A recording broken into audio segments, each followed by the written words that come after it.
Continuous improvement comes in lots of different flavors and styles. I'm Bella Engelbach, and I'm inviting you to journey with me to the edges of lean. Episode 120, Communication is a Lean Process with Geoff Weinstein. How much time are you spending every day on communication? How effective and efficient is your communication? We live in a swirl of communication. Email, instant messages, text messages, and social media posts, and sometimes we even talk to each other. Geoff Weinstein says communication is a real edges of lean frontier, one of the places where we can all leverage lean thinking to reduce waste and improve our lives. He joined me at the edges of lean to discuss lean communication. And by the way, he has gifts for you that you can download at geoffweinstein.com/gifts. Geoff Weinstein, welcome to the Edges of Lean. Thank you, Bella. It's nice to be here. Well, it's really nice to have you here.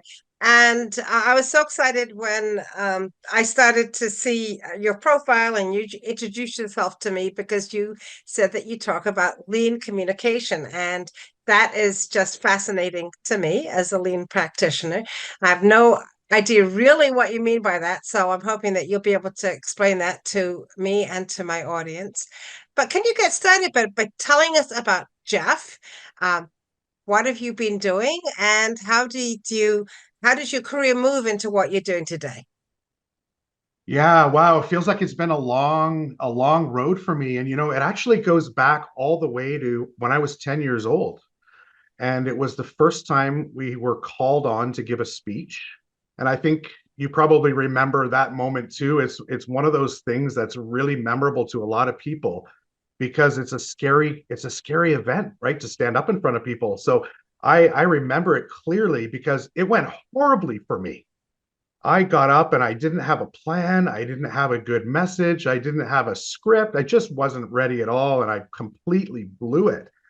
And so I look back on that event and I almost can't believe that I'm a professional communicator now because it started so badly for me. And that stayed with me for a long time, that fear. And there's been a lot of studies done on this over the years on how many different fears govern your life. And there's a lot of talk about how speaking in public is one of the greatest fears, greater than death, greater than being bitten by a snake, is this fear of speaking in public. And so that was me. I carried that with me for so long until I was probably 18 when my sister got married and she asked me to give a speech at her wedding.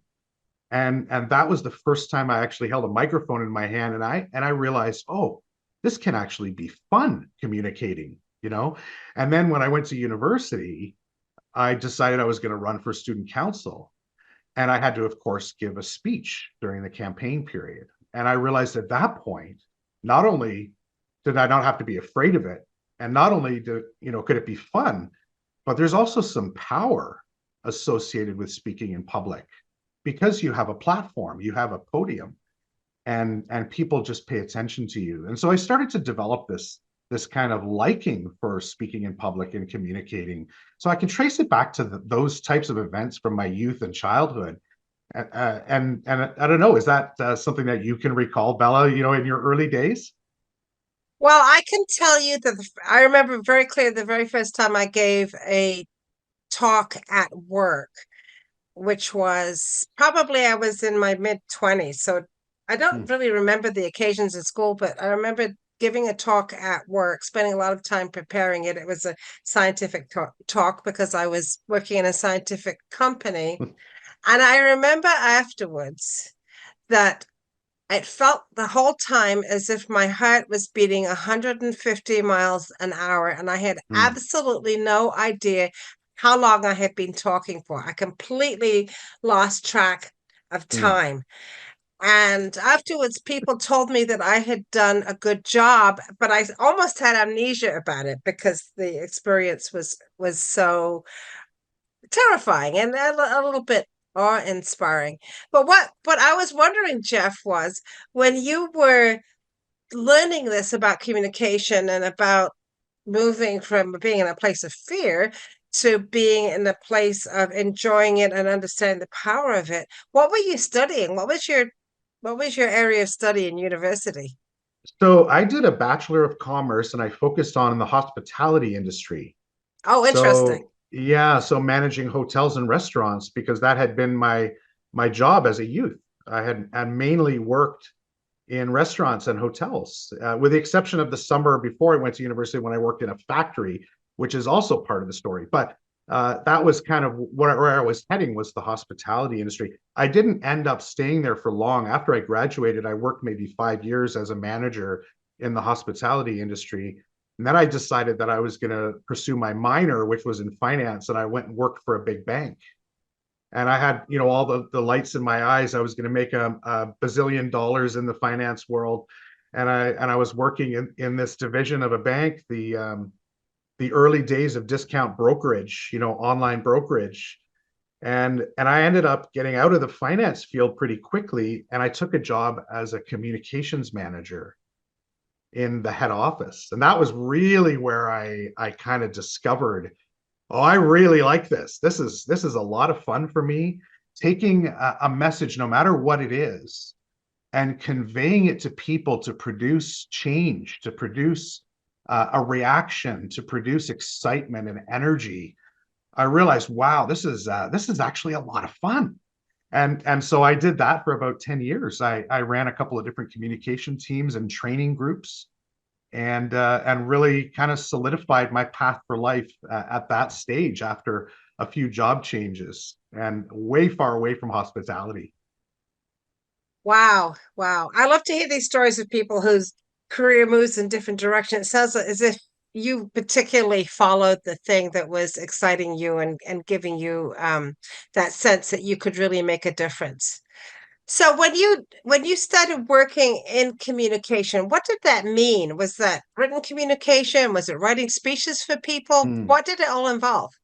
Yeah, in the early days, I was working in what they call the mid office of a bank, right? So you've got the front office people who deal with the customers and sales and the marketing and all that. You've got the back office that does all the nitty gritty work on the accounts and all of that stuff that has to happen.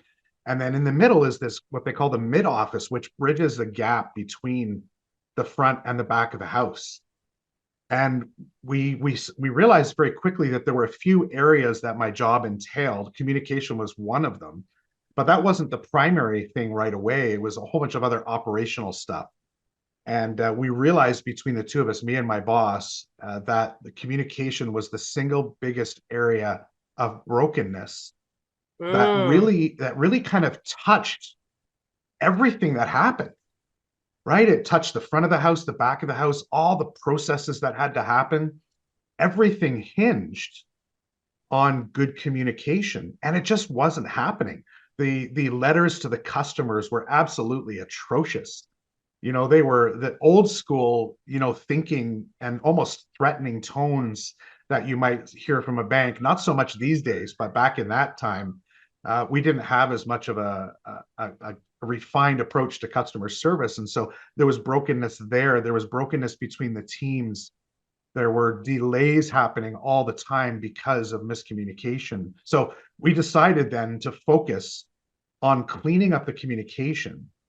And much of that was the written word. So it was hmm. letters, and a lot of letters going out to like 1 million customers, right? We're getting these letters. And so we decided this is where we're going to focus. So I was kind of an accidental communicator in a way, because we didn't set out to name me the manager of communications, but that's what he did. A few months later, he changed my title to manager of communications.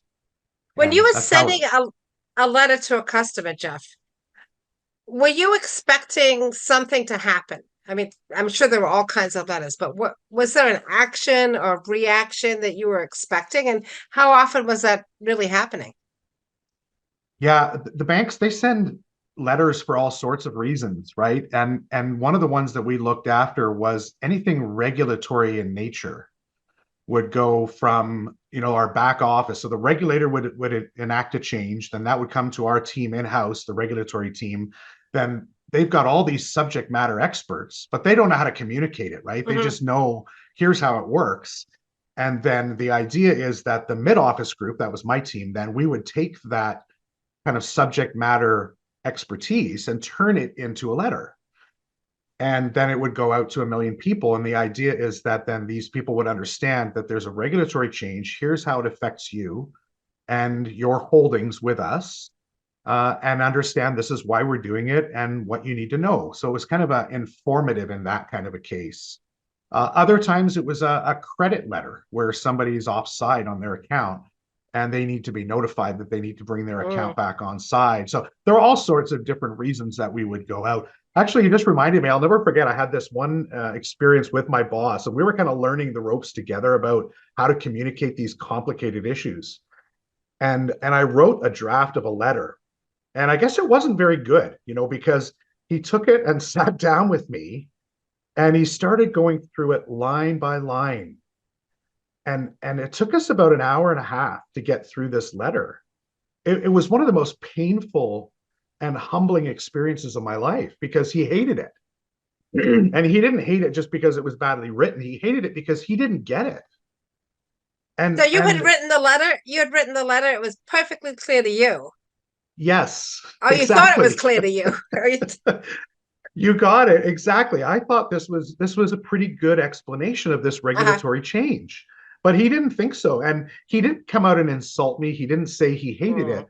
But because he stopped so often to ask for clarification, I thought to myself, obviously, I didn't do a good job capturing the essence of this idea because he doesn't get it.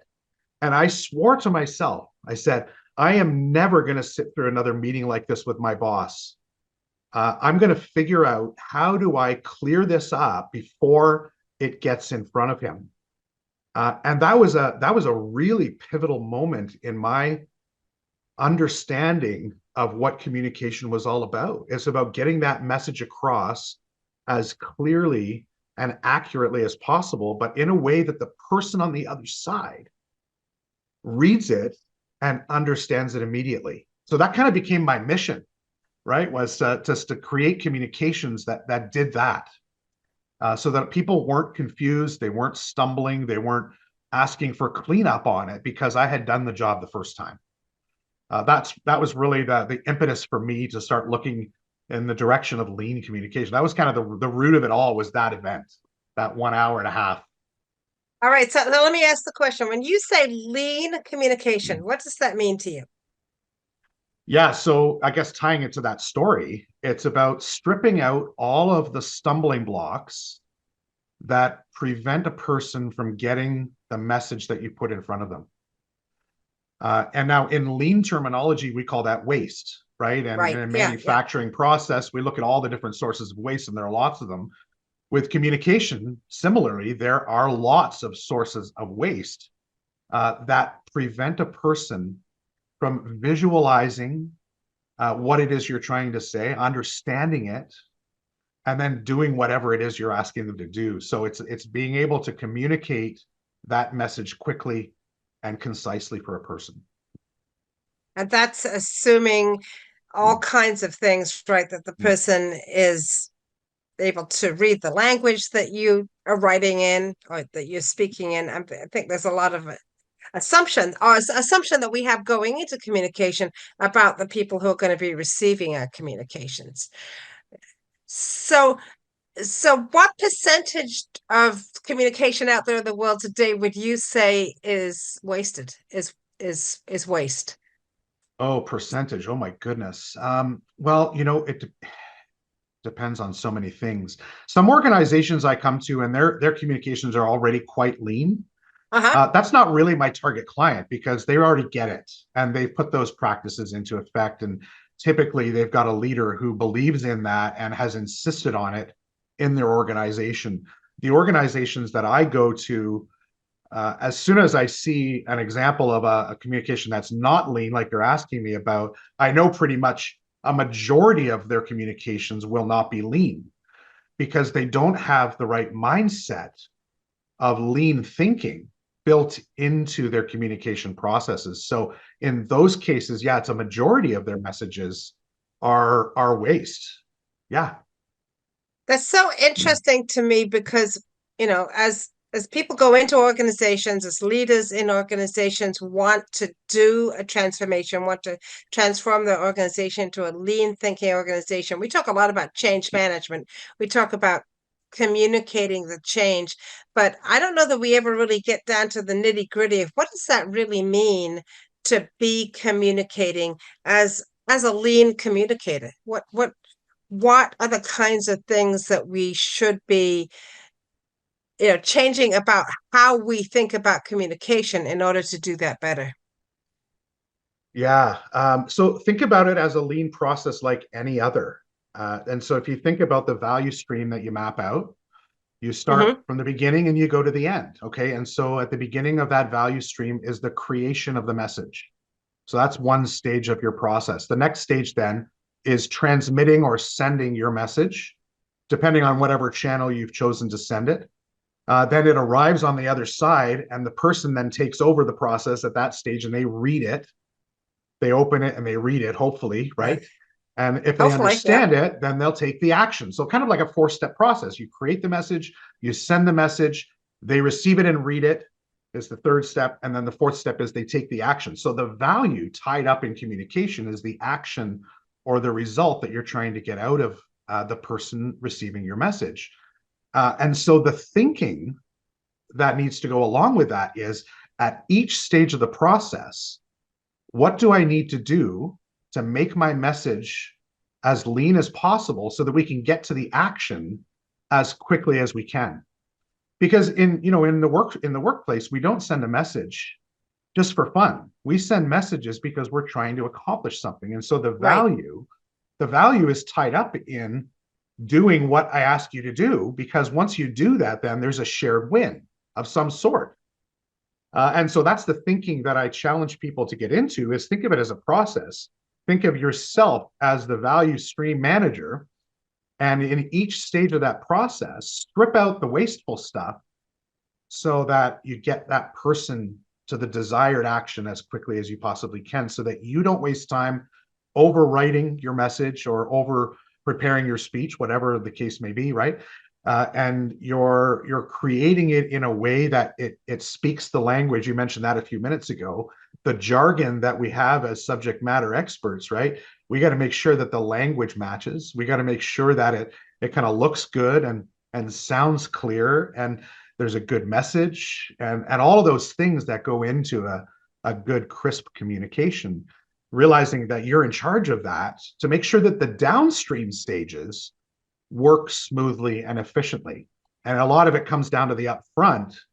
And then the thinking that goes into the upfront then is, well, what does that experience look like on the other side? When somebody opens it, are they going to be resistant to my message? Do they have barriers up? Are they busy? Are they distracted? Do they know my topic or not? Like all those things, thinking about the audience. You've got to build that into the front end of the process so that the back end works well. So there's lots of thinking that goes into it. And doesn't it obviously it has to work two ways, because in our lean organizations, we want the people who are doing the work to be able to communicate to the people who are setting the strategy. So we want that back and forth to happen. So does it also then include coaching people on the front lines to communicate back effectively? Yeah, if that's where the brokenness is, absolutely. Yeah, one of the groups that I worked with, it was a manufacturing organization, and I was working with their team of lean apprentices, and that was actually where I learned. I kind of cut my teeth on lean Uh-huh. Yeah. in that customer. And they said, we've got these lean apprentices who are experts at this part of the process, and they now need to find lean projects and introduce them and sell them to the Mm. frontline workers. So that communication that you're talking about, yeah, absolutely. You have to train people on how to then communicate it to the front lines and get the feedback from the other people so that you can implement your lean program. And so we did it through presentation skills. They would be delivering a presentation on their lean project, from where it began, where they identified the waste they were going to strip out, and how, and what they needed people to do differently. And so there was a whole change management process built into that as well.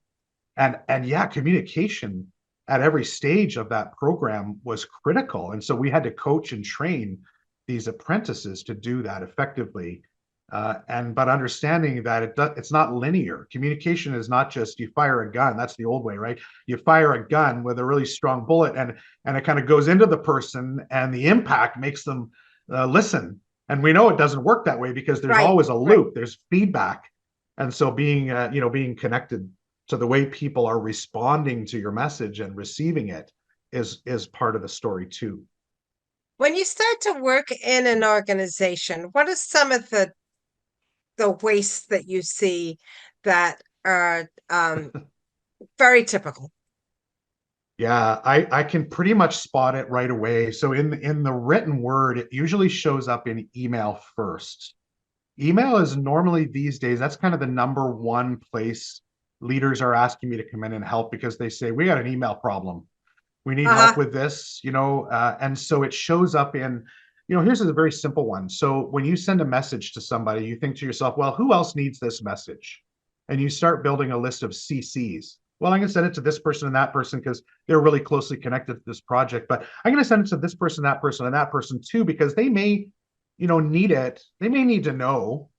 I'm not sure if they do, but they might need to. Well, what you've done now is you've added three people to your list and you've put in front of them an email, a distraction that probably isn't overly relevant to them right now. And you've asked them to stop doing something else so that they can focus on your message. And you've completely interrupted their day. And now you add that up over the course of the day. How many CCs does the average person get? Lots. And how many of those, when you ask them, how many of those CCs are relevant to you? Well, a lot of the times the answer is not very relevant. And so that's a really good example of waste that I see all the time is just not thinking about how, we're doing that. And Well, and and people it's just have not never been, just yeah, it's not just the CCs, right? It's the people who hit reply all and oh, my and goodness, and there's what a that there's another does. good, yeah, there's another great example. You keep reminding me of all these things that I see. So I was working one day, I was doing a workshop in person at one of my clients, and they had about 12,000 people in this division that I was working with. It was an IT group. And as we were sitting there, somebody said, Geoff, there's a great example happening right now. And so a message had come out from the leader of this group, and they were trying to let everybody know that there was a change happening, but they didn't mask the recipient list. So Mm. all 12,000 people were on this original notification, and it had been cascaded to everybody. And then somebody hit reply all. 12,000 people got this reply all. And then a whole bunch of other people started chiming in with their opinions. And then some people started coming back with, well, take me off this list. Stop replying all. It got ridiculous. And within about an hour, there were 200 reply alls to the original reply all. And everybody was going crazy. They crashed their email server because there were so many messages flying around on this one. So just another example, just not really thinking about how you're going about doing it and what's the impact on the person on the other side. So that's just one area, Bella, that I see. I don't know. I could go on for a little while. I've got Right. lots of Right. other areas Well, there, right? I guess the thing is about email is that we kind of feel like email is free, right? That it's quick and it's easy to send someone an email and to copy some other people on it. And I make the assumption, other people make the assumption, well, if this lands in somebody's box, they know about it. And I love what you're pointing out. You're actually stealing time from people when you're putting it in their box because they may be opening it, looking at it, thinking about it. And if it's not too pertinent to them, you are actually taking time from them. But the other thing is Yeah. on the background, and your story of them crashing their email server is a really good example of this. It actually costs you know money to run email service, right? Email is not free. It takes up Oh, data space. It's using up bandwidth, and I may not feel it, you may not feel it, but somebody somewhere is paying for it. It takes energy. We're yeah. burning coal or whatever so that we can send each other emails we Yeah. don't really need. I think there's a lot of waste behind that that is invisible to us. Yeah, I blame America Online. It goes well, it goes back to 1993. I'll never forget the first time email became widely available was when AOL launched their platform on the world, which included email. And all of a sudden, everybody's sending all these messages, and that's exactly what they said. This is free. I don't have to write a letter. I don't have to put an envelope and address it and put a stamp on it and then send it. This old snail mail that we so call now, right? And AOL brought it out, and it's not really their fault, but they didn't introduce a best practices manual. They didn't Mm, say, here are some things to watch out for because it was so new. Nobody knew what to expect. Nobody predicted what was going to happen. And then all of a sudden, people just are given this tool to do what they want with. And it became a free for all. And really, it's been a free for all ever since. It's 30 years later, and we still haven't solved the problem of email. It's all those habits that we embedded in the early days, and nobody really tackled it in a meaningful way. And organizations just kind of ignored it and let it happen. And that's where we are now, right? yeah. And there's a lot of stress with email these days. I have clients who say, we're so busy with email that I have to come in early and stay late just to deal with the messages that have come in over the course of the day because I'm in back to back to back meetings all day long. There's another thing we could talk about. Right. But then, I'm coming in on weekends. I go away on vacation. I'm so stressed out about what's happening that I check in once or twice a day just to keep up with my email.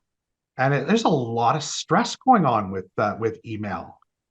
So it's really become quite a beast.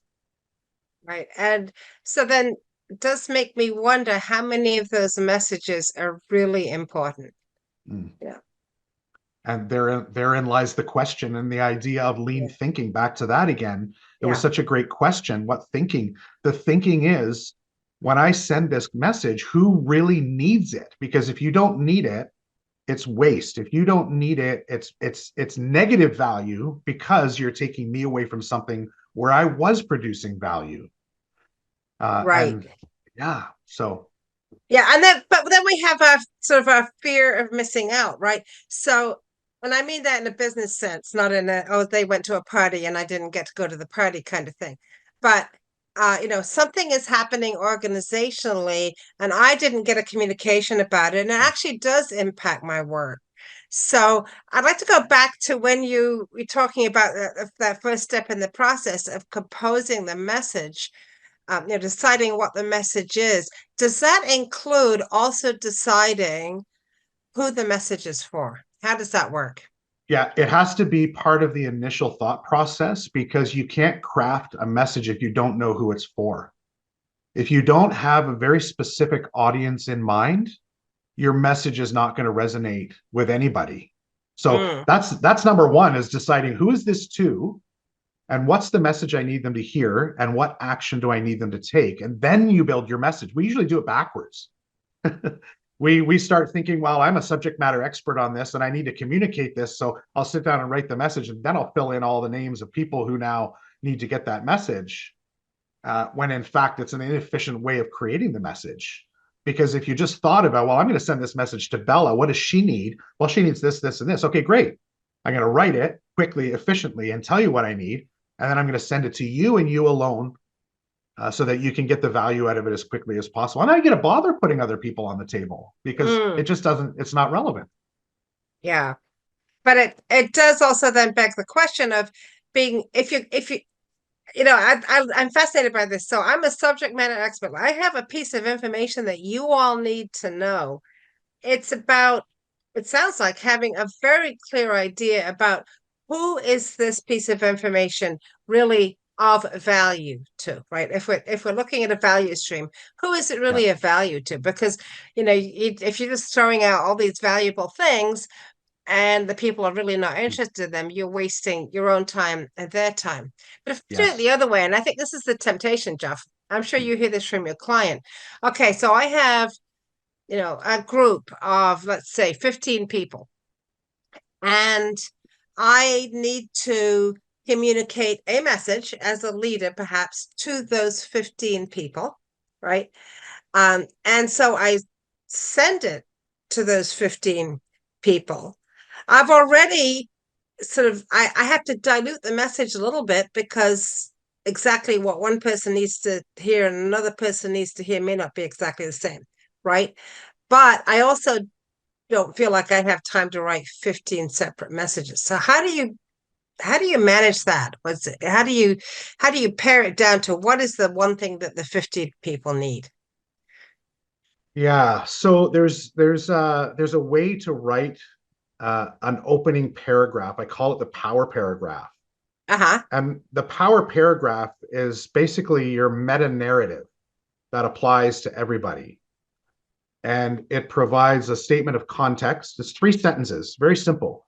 Three sentences. There's a context statement, a problem statement, and a solution statement. So that's the meta narrative. Okay. Once you've done that, you can actually stop, assuming that people don't need any more detail. But if you need to add a bit of detail, then you go below that paragraph and you say, okay, here's how it works. And here's what I need each one of you to do. So, Bella, I need you to do this. And Steve, I need you to do that. And Vivek, I need you to do this, and so on. You can then call out the individual actions for people and you bold their name so that they can see which piece applies to them, but you don't make them read everybody's. You just help them see their own. Because as soon as I see Geoff, Geoff, as soon as I see that on the page, I'm like, oh, Oh, that's it's that's Geoff. It's me. It's me. that's for me, and I'm going to go read Yeah. that piece, right? And so that's how you can kind of do it. You can give a Mhm. piece for everybody, and then specific actions for everybody else. And if there's, nothing for five people, you don't put them on the list. Right. Right. Uh, Yeah. and then as well, when you're sending it, make sure that anybody who's got an action is in the to line, and everybody else, if you want to copy them for that FOMO factor, then you put them as CCs with the expectation that they may or may not read it. And if they don't, that's fine, right? Yeah. It's okay to not read something you CC'd on if the person has composed the email appropriately. Yeah. In fact, I rarely use CC because I've heard so many people say to me, Geoff, I don't even look at my CCs. I send them into another folder. This is how I manage my day.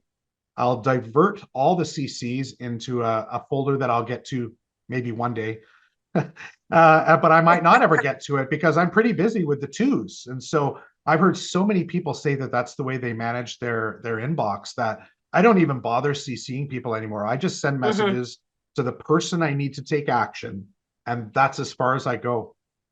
And that's lean thinking as well, right? Is who needs this message, and who do I need engaged in this? And that's where I focus all my attention. This FOMO doesn't matter to me too much.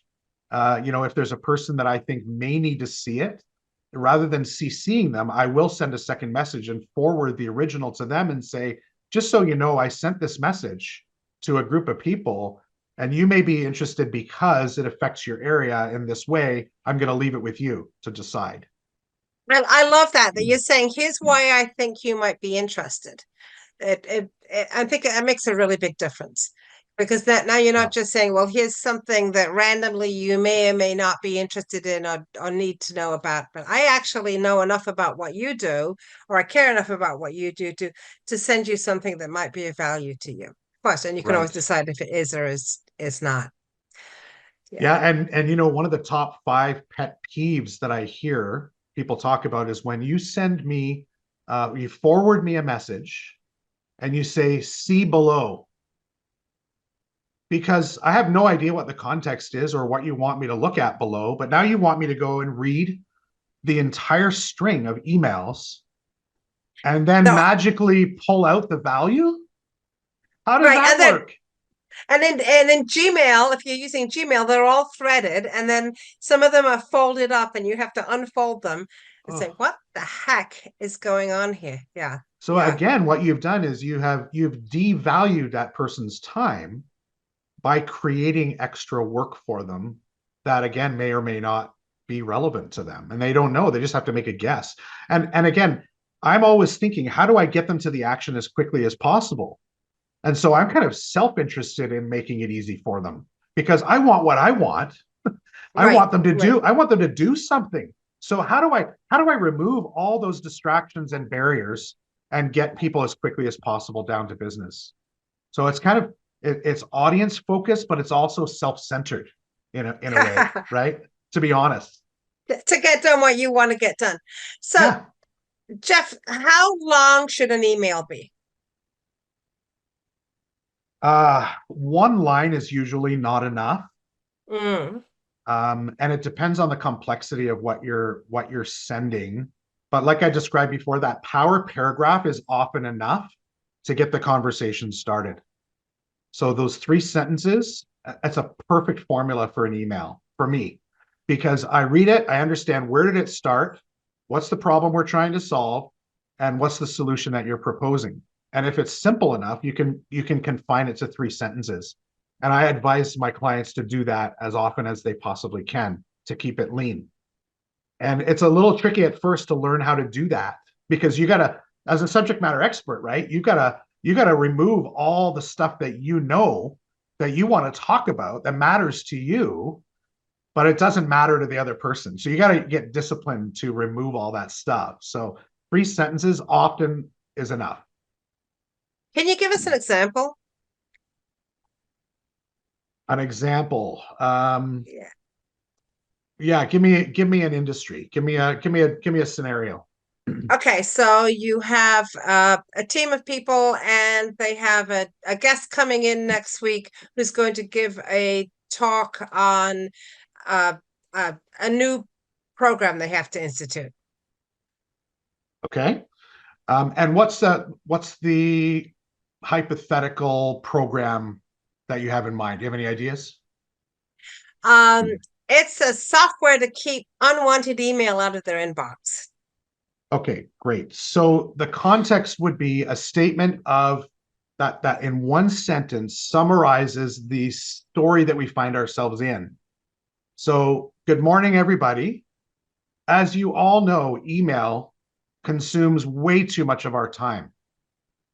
And I know a lot of you are stressed trying to keep up and trying to get everything done, period. That's a long sentence, but you get Yeah, the idea. yeah. Uh, and I'm pleased to let you know that we have an expert coming in to talk about this topic and to introduce a new program that we're going to be running to reduce the burden of email on each and every one of you. And I ask you to be there Friday morning at 9 a.m. And come ready to talk about your email stressors.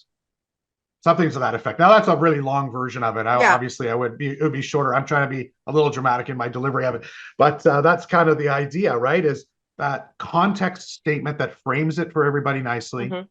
the problem statement which gives it urgency, that makes it relevant, and that creates a desire in the audience to attend because you've hit on a ping. You kind of like poke the bear, right? Poke, and you're hitting something that they care about, and then you're providing a solution or relief from that problem. That's all framed right here. So that's the way that I would put it together. That's an example. And I like something else that you did. I don't know if that's something that you always recommend, but there was a real tone of empathy in there as well. It was as you were stating the problem, you were stating it in a way that acknowledged their feelings. So it was about bringing, it was about bringing emotion into it, not Yeah. just pure business. And it's great that you caught that because that is a pillar of being lean. It's a shortcut. If you can put it in terms that it's relevant for your audience, they're going to listen. If you make it all about you and your expertise and what you know and what you're trying to communicate, all the details and facts and knowledge, for whatever reason, you might have good intentions, but you get stuck in your own head and your own content. If you can turn that around and say, what does Bella need? And that's what I'm going to give her. I'm going to put it in terms that she's going to look at it and say, I want that. I need that. If you can do that, then you're going to be a lean communicator simply because you're jumping the queue over everybody else who's just talking about themselves all day long. You make it about me, then I'm going to pay attention as long as it's about me. which means that as a lean leader, you need to be or already be doing those things that lean leaders need to be doing, such as listening to people, spending time at the Gemba, really getting to know what's happening in the organization, so you can provide that type of insight, which you can't do if you're doing it from the head office 15 or 50 or Yeah. 500 miles away. You have to be there somehow. Oh yeah, absolutely. And I was working with a finance team, and they decided that they were going to put out a new process for expense reimbursement. Here's a simple one, right? You want to get your money back? Here's the form. Use it and use it this way. Here's all the details. And they put this massive paragraph, I think it was about this big, of process on how to use this form and how to fill it out. And they talked all about the form. Use the form, use the form. Here's how to use it. Here's how to submit it. And I looked at it and I said, oh my goodness, this is just a user manual that you've turned into an email.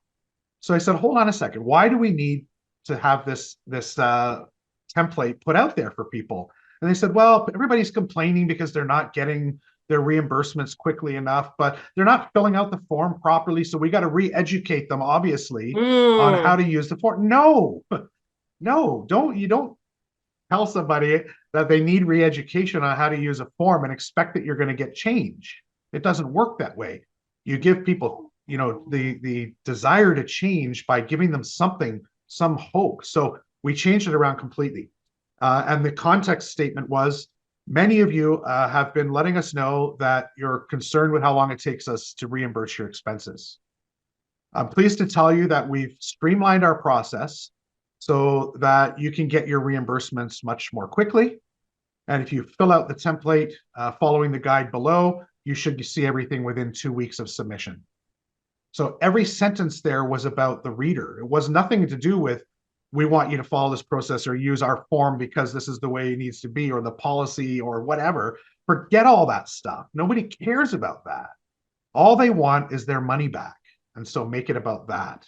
That's lean thinking, because you're right. you're you're stripping out the waste that you're imposing on your communication and focusing instead on what the audience needs and the value they need to get out of it. What the customer really means. I hope somebody also took a look at that form and figured out why it was so hard to fill out and made some fixes to the form as well. That would They have did. been, They they streamlined did good. everything. Yeah, yeah. That's that's good. That's good. Brian, what are the kind of work that you're doing now? Is it all? I mean, it sounds like you've done a lot around email, but what other kind of communication work are you helping people with? Yeah, so it takes a few different forms. One of them is one-on-one coaching, typically with VP level and business owner level. So one-on-one coaching on their own personal communication skills, whether it's the written word or the spoken word or some combination of the two. So that's one form that it takes. And I literally sit there and we work on messages they've prepared and delivered, and we figure out where's the waste. Why are people not uh, catching your vision? Why are they not doing what you're asking them to do? And so on. So there's Mm, one-on-one coaching on that. I also work with small teams, and so that means anywhere from 6 to 20. And it's a team typically of subject matter experts, really smart people who are struggling to communicate. And so we'll figure out what's the area that you need to really focus on. Is it your proposals? Is it your reports? Is it your customer letters? Is it just email overload? And then we'll work through that problem in a methodical way. Typically, I have a 30-day program that I work with teams where we do virtual, then they do some online stuff. So that's another form that it takes. I call that the lean email program. And then the third that's one is cool. more of yeah, that's pretty cool. And then the third area that I've been doing a lot of work recently is face to face with presentation skills. That's become a really popular one. It kind of comes and goes, but these days it seems, I think with AI, we're seeing a shift in, if we're taking away mundane tasks from people. On the flip side of that, we're asking people to step up and be a little bit more um, what's the right word? A little more influential in the way that they pitch their ideas. And people, for some reason, I think COVID has something to do with it. People are really gun shy to get up and talk and communicate. and go to face-to-face meetings now. I think they've been so safe behind their computers that they've forgotten about the face-to-face experience. And so I've been doing a lot of work in that area in the last 6-12 months. Yeah, I imagine there's people who have been, not had the opportunity to even do it for the past few years. I mean, we've Yeah. seen conferences start to come back and face-to-face meetings start to come back, but I can imagine that there are many people who really haven't even had the chance to do that kind of face-to-face communication or making pitches or doing conference presentations. So, Yeah, it's true. And again, when you have subject matter experts who are you're asking them to make those pitches and presentations, and they've always only ever been a subject matter expert. They've never been a pitcher for the ideas. They know, what their system or process will do, but they don't know how to sell it. And they have no idea how to do that. And so you're almost asking for them to develop a whole new set of skills. But when they get up, their natural instinct is not lean at all. Their natural instinct, again, is to get up and do what I was talking about with email, where I dump all my knowledge into mhm. the presentation, and then I leave it up to the audience to pull the value out of it. No, that doesn't work. You can't rely on your audience to derive the value. You need to put the value right in front of them, and you need to teach people how to do that, because it's not natural for those subject matter experts to do that without coaching. Wow. So lots of work to do, lots of ways to improve communication. And Geoff, I apologize. I feel like I called you Brian a few minutes ago. I have no idea why I did that, but you're No definitely worries. Geoff. No worries So, at all. all right. So I'll say your name again. Geoff Weinstein, can you tell us how people can find you?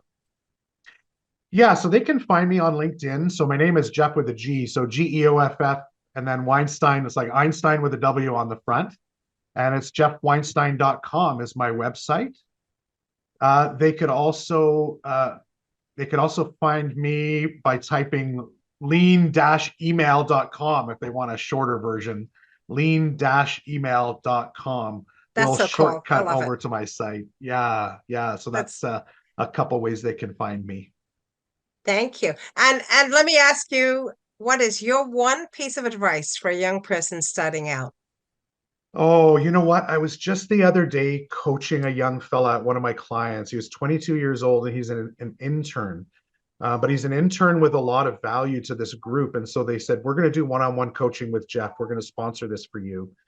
And just a wonderful young man, so friendly, so likable, but has never learned how to be an influential or lean communicator. So I said, listen, if there's one thing you can take out of this, it's this is look at communication as your greatest asset, because a majority of people out there have no idea how to communicate their value. And so be clear and be concise and be influential in the way that you communicate with people.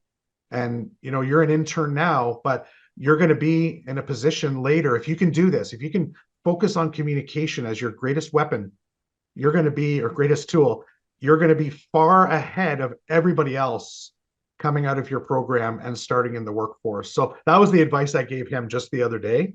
So I guess I would leave that advice for everybody as well. That's It's honestly people who have been in business for decades and decades and never learned some of the things that we've talked about today.